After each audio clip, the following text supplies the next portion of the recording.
What do Hizkiyahu, Hamelech, and Ben Azzai have in common? Welcome to a twice-told tale, the retelling of Tanach in the Aggadah, Episode 2. If you find the material here interesting, I hope you'll consider sharing it with a friend. This week we continue probing the idea that some of the stories and midrashim you least suspect as containing references to Tanach actually do. We also try to clearly identify the boundaries of this pattern, what criteria are in and what's out. Thanks for joining us and enjoy. Okay, we're going to get started. We'll do a quick review of where we got to last time, and then we will continue. So what we talked about last week, just in super fast terms, was the difference between halacha and Aggadah, with Aggadah being anything that is not halacha. And then we sort of broke that category down even further. But not the science stuff. Right, not the science stuff. But in Aggadah, there's different kinds, and what we're really trying to focus in on are the story, the types of Aggadah that you wouldn't necessarily expect to see. When you say Aggadah, you're talking about Aggadah. Yes, Aggadah. Okay, why are you calling it Aggadah? Same thing. Okay. I'll use that interchangeably with medrash, with a few different terms that all are essentially the same thing. And what we try to hone in on is that there is surprisingly in the Aggadah itself stories where you wouldn't necessarily expect there to be an overlap or a retelling of stories from the Tanakh. When we look at them more closely, we see that there actually are thematic elements that are being pulled in to the Aggadah from Tanakh. And the first example, which is really, in my mind, the most extreme example, was the story of Nakdimun ben Gurion. And there, the Gemara very explicitly says that the story that happened to him is a parallel or is similar to the stories that happened to Moshe and Yehoshua, and that the sun stood still for all three of them. That's going to be our extreme example of a very clear parallel between the Aggadah and Tanakh. I'm going to give you now sort of the other end of the spectrum, which is a story that I would say is not included in the pattern that we're trying to establish, and then we'll try to find some examples that are somewhere in the middle, and I'll rely on you guys to help tell me if you feel that it follows the pattern that we've identified or not. So the example that I want to give you that is clearly, or I'm hoping, is clearly out of the pattern is a story. I guess we should first read the story in Shmuel of Sheva ben Bichri. Is everyone familiar with Sheva ben Bichri? Yeah, David Hamelech, right? Well, he's not. No, but story of David Hamelech, Right. So David Hamelech was dealing with David Hamelech was dealing with one of the many rebellions that he was dealing with. Here it was the rebellion of Avshalom, and after that rebellion was put down, you have a gentleman by the name of Sheva ben Bichri who is trying to foment revolt and continue the challenge to David's kingship. And the story that we have is in Shmuel Bet in Perek Chaf in chapter 20. It's just 5 or 6 psukim, so I'll read them inside to you. Ve'yavor b'chol shiftei Yisrael avela ubeit ma'achal b'chol haberim v'ikalu ve'yavo af hacharav. So Sheva ben Bichri passes through all the tribes of Yisrael up to Avel of Beit Ma'acha, and all the Be'erim assemble and they follow after him. Ve'yavo ve'yatzur alav ba'avela beis ha'ma'acha. So these are Yoav's men. So Yoav is the general of the army. He sends a bunch of soldiers out to take care of Sheva ben Bichri. Ve'yavo v'yatzur alav ba'avela beit ha'ma'acha ve'yishvechu solala al ha'ir v'tamod ba'achel v'chol ha'am asher es Yoav mashchisim lahapil ha'choma. So the soldiers catch up with Sheva ben Bichri. He is hidden himself in this city of Beit Ma'acha. It's a fortified city. He's hiding out in there, and the soldiers have now surrounded the city.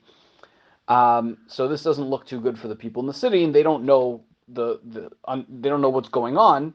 All of a sudden, there's an army outside, right, armed to the teeth, ready to murder people. Right, and they're setting up siege mounts, to climb the walls to go attack. And a wise woman calls out from the city, and she says, everything she says seems to be doubled. Shimu shimu imruna el Yoav karav ad hena v'adabra elecha. Listen, tell Yoav to come over here so I can talk to him. V'yikrav eleha v'tomer ha'isha ha'ata Yoav v'yomer ani. So Yoav comes there and she says, are you Yoav? Yes, I'm Yoav. V'tomer lo shma divrei amasecha v'yomer shomea anochi. Are you going to listen to what I have to say? I'm listening. V'tomer lemor daberi daberu barishona lemor. And she continued, in old times people used to say, Sha'ol yisha'alu ba'avel v'chein heitamu. Let them ask of Avel, and that was the end of that. That puts everything to the end. Anochi shlumei emunei Yisrael atam mevakesh lahamis ir ve'ein b'Yisrael lama tevala nachalat Hashem. I am one of those who seeks the welfare of the faithful of Israel, but you seek to bring death upon the mother. To bring death upon a mother in Yisrael. Why should you destroy the Lord's possessions? So, essentially, what are you doing? Yeah. Why would you possibly come and try to destroy a Jewish city? Lo ken hadavar ki ish mehar Ephraim sheva ben bichri shemo. So Yoav is responding and says, no, that is not. You've got me all wrong. There's this guy from Har Ephraim. His name is Sheva ben Bichri. Nasa yado b'melech b'David. Tnu oso levado ve'elacha me'al ha'ir. We're just after one guy. We're after Sheva ben Bichri. Give us Sheva ben Bichri ve'elacha me'al ha'ir. V'tomer Isha el Yoav. Hine rosho mishulach elecha ba'ada choma. Oh, you're looking for Sheva ben Bichri. No problem. Just hang out here for a few minutes. We'll toss his head over the wall, and then you can be on your merry way.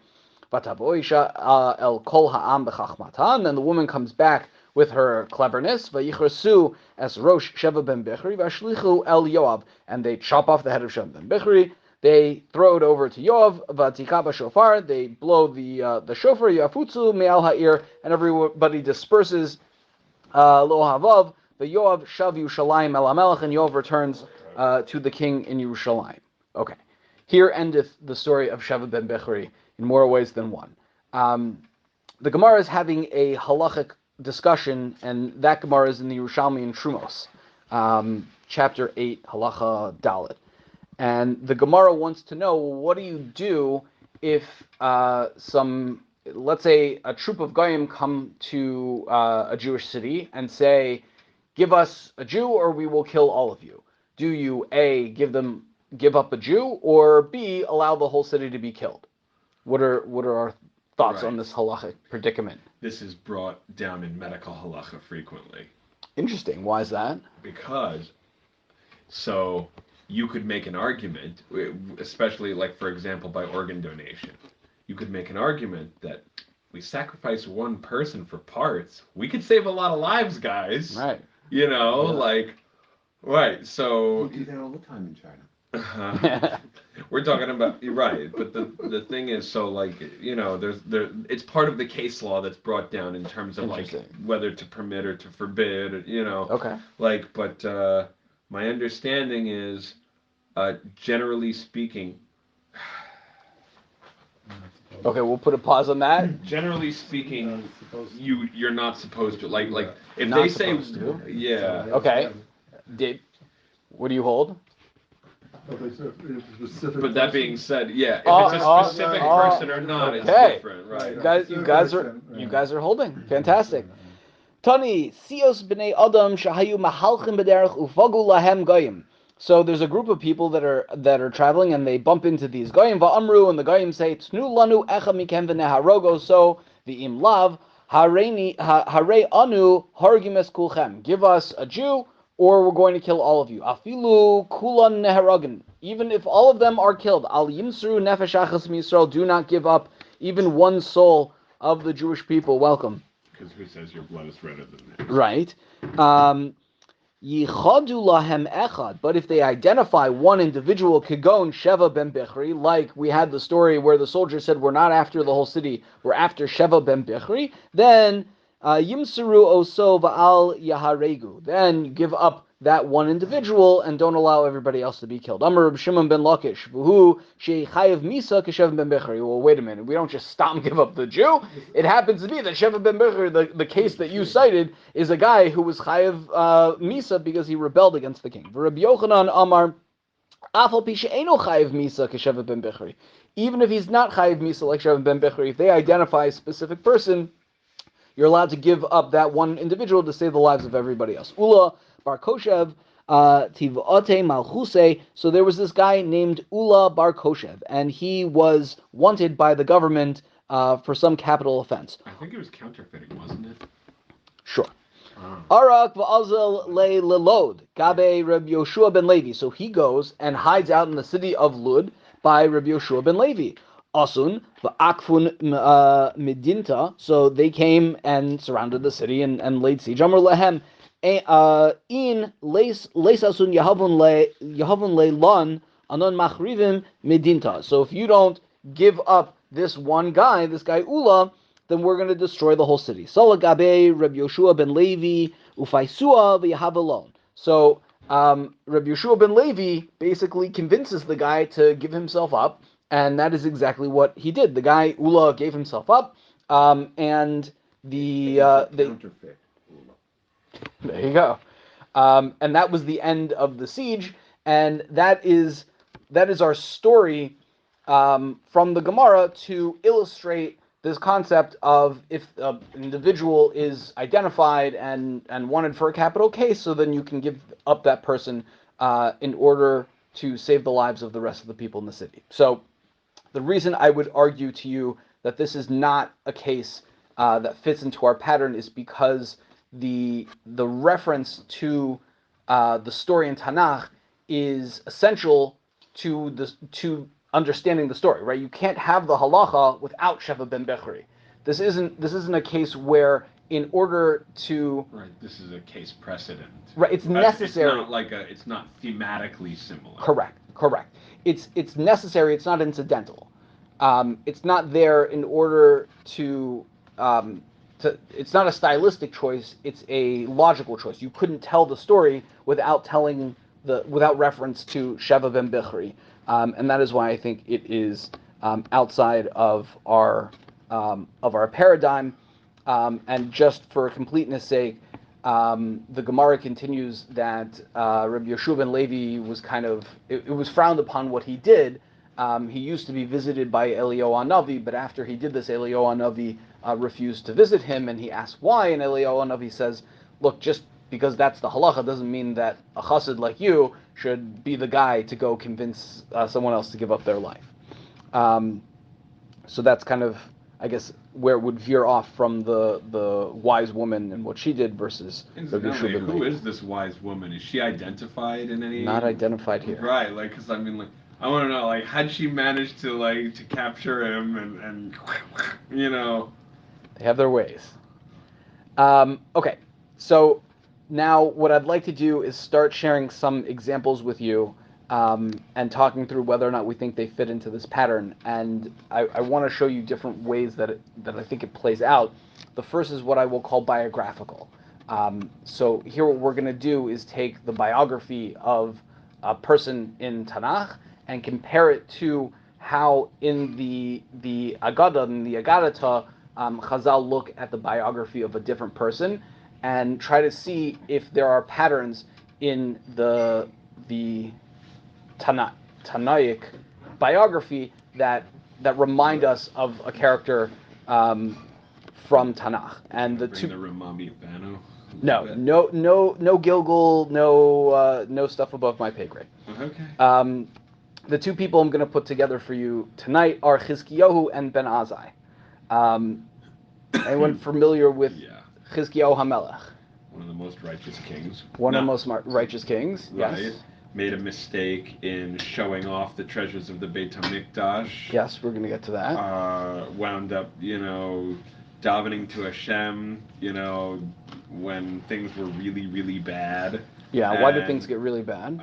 Why did things get bad for him? In what way were they bad? Well, first of all, when the showing off thing, Jerusalem got besieged, but there's also the story of him seeing that King Menashe was going to come from him, Mhm. and he refused to have children, and Yeshayahu comes and upbraids him, and he's like, dude, what's wrong with you? Okay, And, we got half the shear going here. right, and then So- basically he says, well, I see my son's going to be a wicked person. And he says, well, what do you have to be worrying about the doings of God? You're supposed to do your mitzvah, and God's going to do what he wants. And he says, okay, give me your daughter, and then we'll see what happens. Right. And then King Menashe, unfortunately, comes from that, and, he winds up murdering Yeshayahu, his grandfather, Right. and doing a lot of not so good stuff, but ultimately doing tshuva. Okay. But Hizkiyahu Hamelech, Yeah. Stephen, you had something you That's wanted to maybe the truth. No, We it learned- says we Mefarsh in learned- the Gemara. We learned, remember we learned Right. the two versions. Right. Yeah. We learned it here. There's Very a Divrei Yamin version of. Very Rashi good. and the Malachim version. Holding, he's holding. This is, Yeah. Yeah? I mean, No, that's, we have that. Okay. Well, sure. Ben Azzai, though, the similarity is that he also didn't get married. so we're gonna right. dig Ben into all. Azzai says I'm too much of a Talmud Chacham. I can't be dealing with women. I gotta. Okay. Okay. So let's take it step by step. So He had a bad end too, though. we'll start with the less convincing comparisons, and then hopefully we'll work our way up to the more convincing ones. So first of all, if you look at the Ben Azzai was the one who went crazy, right? We're Ben gonna- Zoma dies. Pardon. Ben Azzai goes crazy. Other Acher becomes way a around. heretic and Rabbi other Akiva. way around. We're gonna there's actually two different girsos as to which one goes crazy and which one dies. Shalom and Poplar, you learned that here also. Woo! You win. We have these here. Amazing. Yeah, they're good here. Okay. Yeah. Steve, wow. Okay, so first we'll start with the names. So Hizkiyahu comes from Chazak, Azzai comes from Az, right? So there's the strength and power. There are similarities there in terms of their Torah learning. And again, we're going to start from less convincing, hopefully move to more convincing. There's many different statements of Hizkiyahu and his personal Torah scholarship. The fact that he was so makbid that I think it's from Dan until Beersheba, you couldn't find even a little boy or a little girl who didn't know all the halachos of Tumah and Tahara and Negayim and Olos like we talked about last week. Right. There are similarly many statements about Shimon ben Azzai. I'll give you one from the Medrash Hallel, which is a obscure medrash, but it's in the Otzer Midrashim, so it's good enough for me. Here we've got Hofchi Atzor Agama Yim Malamet Shahayu Rabbi Akiva ben Azzai Trishim Kitsur Hazeh. They're as sturdy as this rock. Va'al Yidei Shitzi Aru Atzman, because they toiled. They made it difficult for themselves and spent so much time learning. Al Talmud Torah, Pasach Lema Kadosh Baruch Hu Pesach La Torah V'Dvarim She'ein Yachol Lamo Behem Beishamai Beis Hillel LeIsur Veheter Amud Ben Azzai Upirsham. So Ben Azzai is such a scholar that even things that Beishamai Beis Hillel couldn't figure out, Ben Azzai was able to figure out and explain. So they're both great Torah scholars, but you'll tell me, from the name perspective, we've got people like Boaz. From the Torah learning perspective, there are lots of kings and Tanaim who are big Torah scholars. So I hear all of that argument. Next, we'll get into I guess we could start with the refusal to procreate. So everything that Charles told you is 100% accurate. We'll read it inside just very briefly. The Gemara in Brachos says as follows: Amar of Hamnuna, Mai dechsiv, mi kechacham umi yodeh pesher davar. Mika Kadosh Baruch Hu, who is like God? Shiodei lasos pshara bein shnei tzadikim, who is able to make a compromise between these two tzadikim, bein Hizkiyahu l'Yeshayahu. Hizkiyahu Amar Lesi Yeshayahu Gabe, let Yeshayahu come to me. I'm the king. Dehachi Ashkecham be'Eliyahu de'azul legabe Achav, that Eliyahu was a navi and he went to Achav. Shenemar vayelech Eliyahu laharos el Achav. Yeshayahu Amar Lesi Hizkiyahu Gabai, so let Hizkiyahu come to me, says Yeshaya. Because the Hachi Ashkecham Biyahoram ben Achav, the Azil Legabe Elisha. So each one has their precedent for why they're being stubborn enough to not go visit the other. Masa Kadosh Baruch Hu, what did God do? Hevi Yisur Mal Hizkiyahu. He brings these travails on Hizkiyahu that he had Saras Vamar Lo Yeshayahu. Then Lech Uvaker Esachola, go and do Bikur Cholim, go visit the poor ailing king. Shenemar, Vayomim Mahem, Chalach Hizkiyahu Lamus, Vayovo Alav Yishayahu ben Amotz Hanavi, Vayomer Elav, Komar Hashem Tzvakos, Tzavlu Veisecha Ki Mesata.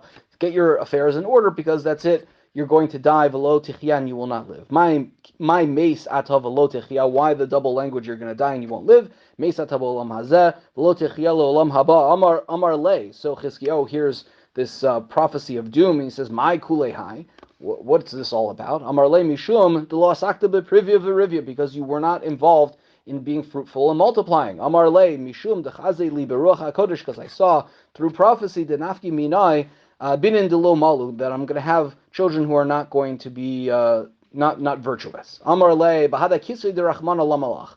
So he says to him, these secrets that this is the hidden God's things of business. God, right? Secrets of the Holy One. What are you involved in them?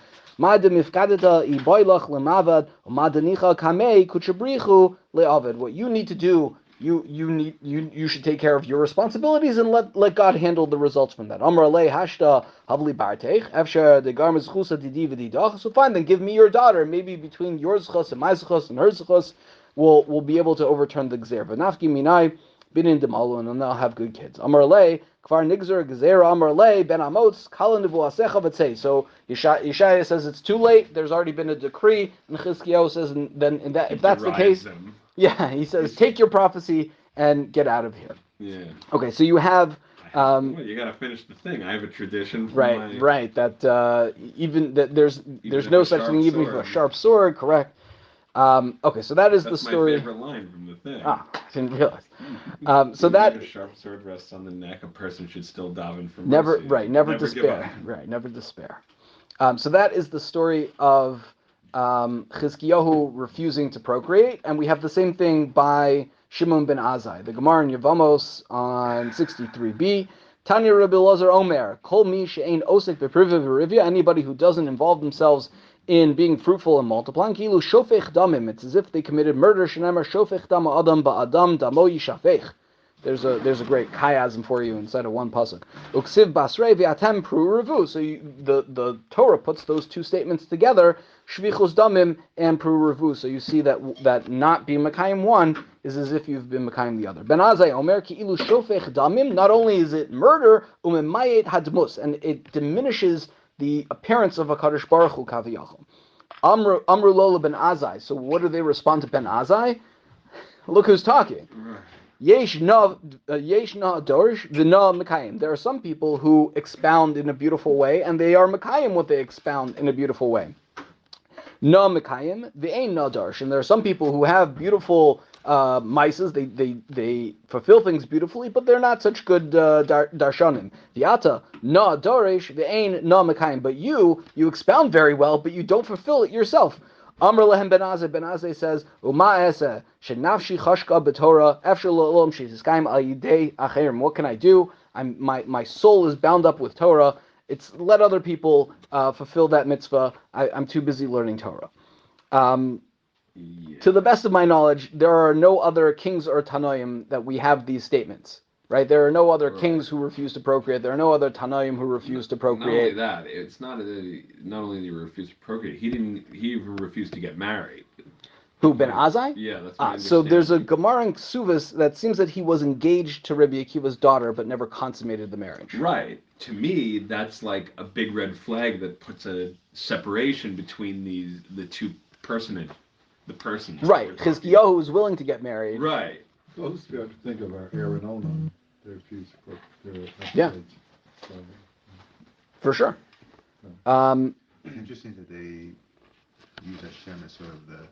You should also talk about like your senior son as like what happened to Bechira. Like you were sort of just like right, forget about. They both had righteous reasons why they weren't doing what they should be doing. No, I'm saying, but the most of that was given to him. They didn't even like address the fact that you're writing off Menashe. He has Bechira. You know what I'm saying? You see. Maybe he'll turn out. No, they're like, no, it's a foregone conclusion.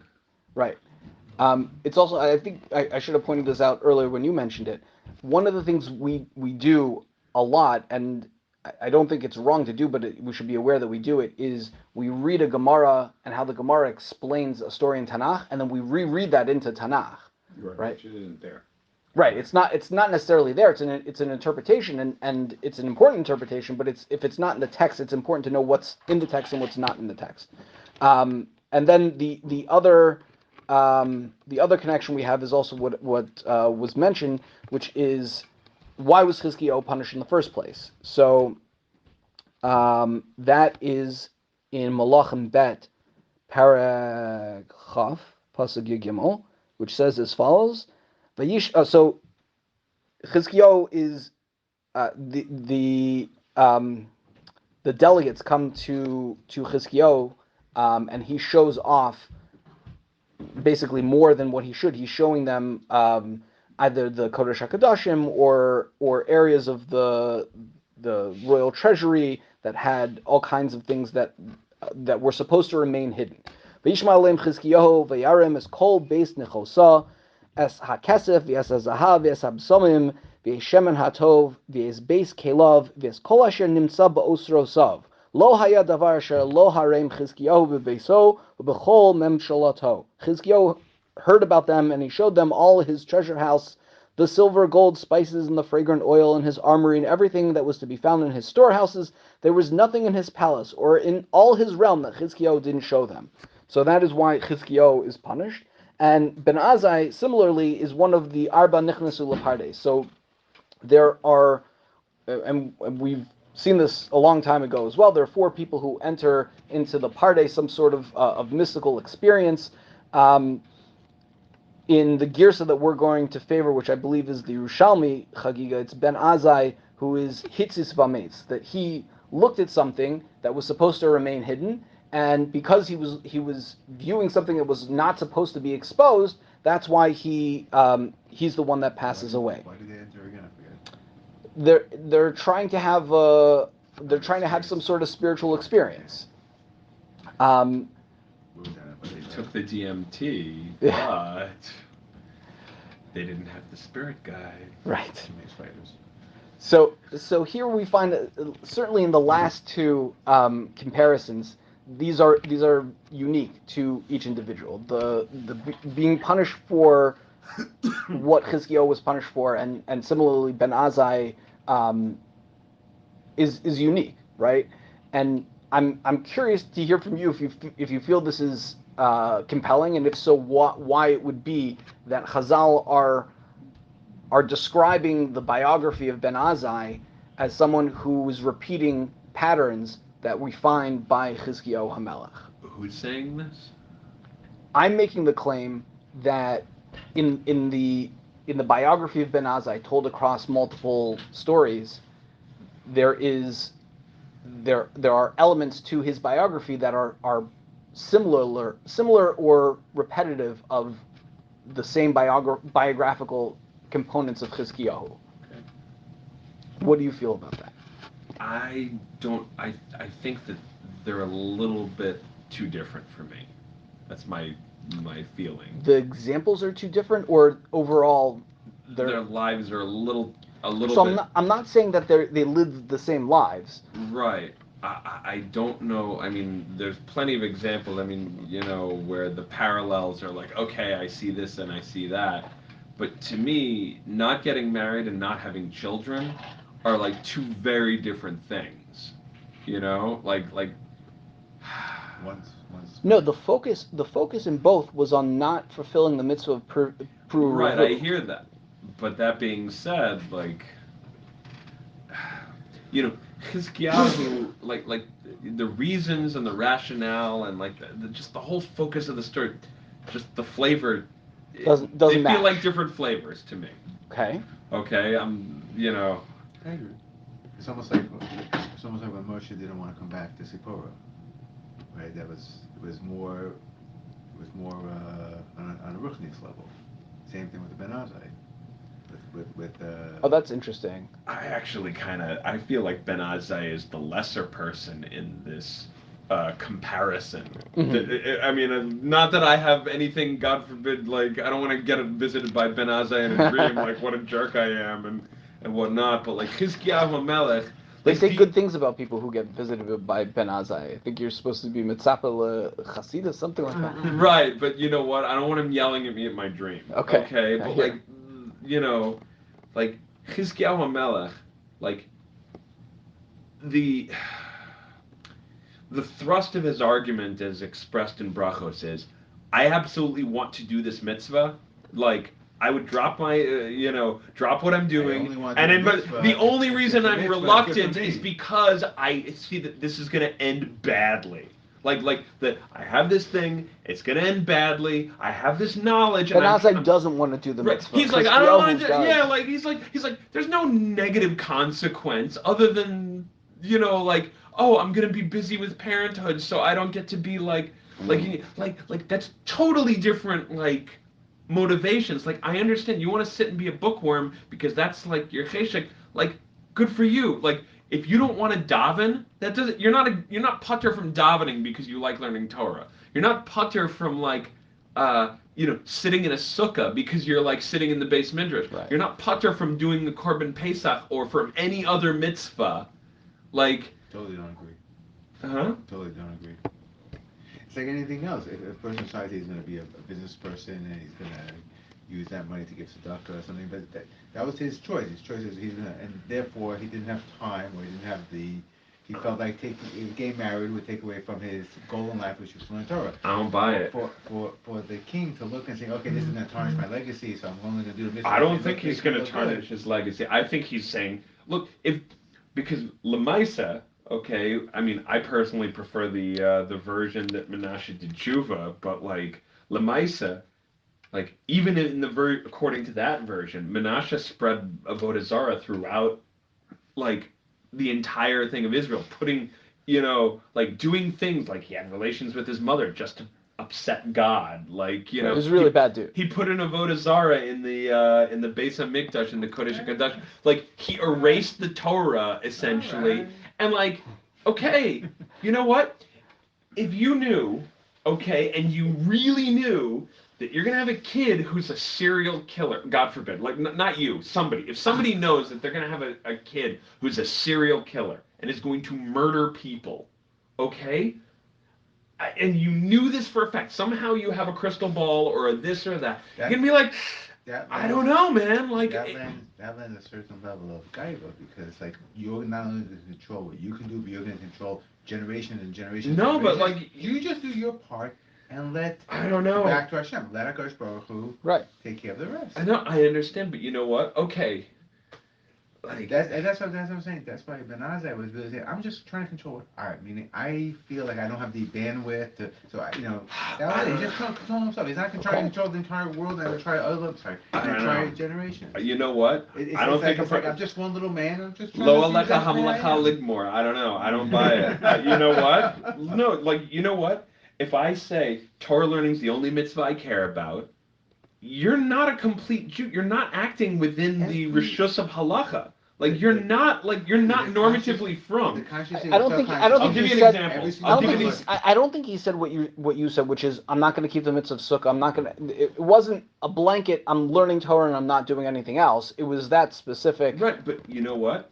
We have a principle in halacha that if there is a mitzvah, okay, and you are learning Torah, and there is nobody that can do that mitzvah but you. Right. You must stop and you must go do that mitzvah. Right. Well, that's what Ben Azzai was saying. This isn't that situation. Huh? Ben Azzai was saying that this isn't that situation. There's other people that can fulfill this mitzvah. There were children that he was perhaps supposed to bring into the world, and he was the only one who could do that mitzvah. It's very easy to say, like, oh, other people are doing the mitzvah, like, like, I don't buy it. Okay, I hear. Sorry. We'll save the other biographical comparisons for next week. I want to do one more quick one. This is also something that we're familiar with. I think it was a year or two ago, we did Sefer Yonah. So I'm not going to read the psukim inside. Just a very brief sketch to put everything back in our head. So Yonah is given a command to go tell over this prophecy to the people of Nineveh. He refuses, runs away, boards the ship headed for Tarshish, and the ship enters a terrible storm. The people on the ship feel that they need to lighten the load in order to survive, and so they eventually come upon the idea that they have to throw Yonah overboard in order for them to be saved. Yonah's thrown overboard, swallowed. Nothing to do with close poundage. No, right. Nothing No, to they do with drew lots, right? Right. Yes. Yonah is thrown overboard. He's swallowed by a large sea creature who eventually spits him back out, and he goes to his intended final destination. That is the story of Yonah. There is a story in the Gemara in Yoma about a man named Nicanor. The gate. Shar Nicanor, right. So you can be forgiven if you Rocky confuse waters. Nicanor and Nakdimon. You can also be forgiven if you confuse Nicanor with the Jewish enemy who we vanquished, and therefore we all celebrate Yom Nicanor. You'd also be forgiven if you don't celebrate Yom Nicanor because nobody does that anymore. It's in Megillas Tainus. I believe it was the 13th of Adar. So Interesting. yeah. So Nicanor is a Jew, and we'll read his story just very quickly and see if we agree that there are thematic overlaps with the story of Yonah. Nicanor nasu nisim ledal sosav. Nicanor had miracles occur with his doors. Tanu Rabbanan, ma nisim nasu ledal sosav. What was the nace that happened to his doors? Amr kishahalach Nicanor lahavi dalsos mi Alexandria shel Mitzrayim. Nicanor wanted to bring back these doors from Alexandria of Egypt. Bechaziraso amar alav nachshu shebayam litab'o. When he's returning, so a big storm appears in the ocean, and it's going to overturn the boat. So natlu achas mehem v'hitilum liyam. So they took one of the doors to lighten the load and threw it overboard. Vadayan lo nachayam, and still the sea did not come to rest. Miza'afo. Bikshu lahatil es chaverta. So they wanted to throw door number 2. What's behind door number 2? Amadhu uchrocha. So Nicanor, stands up and embraces the door. Amar lehem hitiluni ima. If you're going to throw the door, you're going to throw me. And that was a bridge too far, a door too far. Umiyad nachayam mizafo, and immediately the storm ceases in the ocean. Bahaya mitztar al chaverta. So now Nicanor is distraught over the first door that he allowed them to throw overboard. Kivan shehigil in the Mela shel Akko, when they are approaching the port of Akko, haisa mivatzes v'yosem mitachas dofne hasvina. They see it pop up from under the boat, and the door is there. Or v'yesh omrim birya shebayam balsa v'hikiyasa liyabasha. Or a sea creature swallowed it and spat it out onto dry land, and that is how the door managed to arrive safely. So I think here we can see some clear parallels, even though they are not overt, right? The story is not trying to do like the one we saw earlier.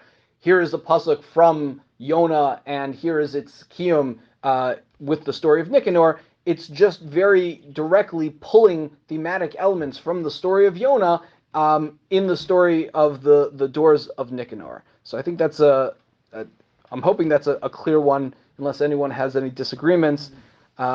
And with that, I think we can wrap up, and we'll go back to the biographies. We'll work on Shimshon and Rebbe Meir next week. I have a parallel in my own life. In 2014, I took a boat ride in Akko. Yeah. Did they find the doors? But They were in the base of Mikdash. They had more nisim that happened. They came with him. Did you see a sea monster? the what? I didn't think it was that rocky, but these 2 women fell off their bench. It was like a little bit rocky. Wow. And it was, I told her with the Gemara.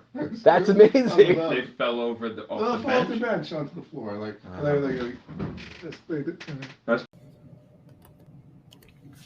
Wow, you made it all the way through to the end of this year. Thank you. These series are a passion of mine, and a lot of effort goes into them. I'd be grateful for your help in spreading the awareness to others. If you're interested in joining us live, getting the notes, or asking a question, please message me on Twitter at Isaacson, ISAACSON. Thanks.